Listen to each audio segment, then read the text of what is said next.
చేశాను. మీకు తెలిస్తే, మీకు నచ్చితే ఆ కాలేజీ, మీకు నచ్చిన కాలేజీకి నేను డాక్యుమెంటేషన్ చేసి పెడతాను. లేదా నన్ను చెప్పమన్నా గానీ ఆ కాలేజెస్ లిస్ట్ నేను చెప్తాను. వాటిలో మీరు ఏ కాలేజీ సెలెక్ట్ చేసుకున్నా గానీ ఆ కాలేజీలో నేను మీకు ఫ్రీ సీట్ అనేది నేను మీకు ఇప్పించే ఏర్పాటు నేను చేస్తాను. ఎందుకంటే ఆల్రెడీ తెలుసు, నా ఇన్స్టిట్యూట్‌కి ఇక్కడ ఫ్రీ కోచింగ్ పిల్లలు చాలామంది వచ్చారు.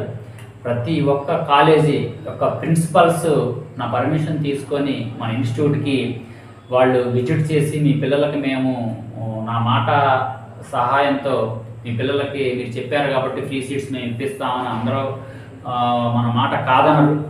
కాబట్టి నేను అన్ని కాలేజీలు విజిట్ చేయించాను. అలానే జాబ్స్కి కూడా కంపెనీ హెచ్ఆర్లను కూడా పిలిపించి, కంప్లీట్ అయిపోయిన తర్వాత జాబ్స్కి కూడా కంపెనీస్కి విజిట్ చేయించాను హెచ్ఆర్లని. మీ చదువు అయిపోయిన తర్వాత జాబ్స్కి కూడా నేను గ్యారంటీ ఇవ్వగలను. మీ చదువులకి రూపాయి లేకుండా ఖర్చు నేను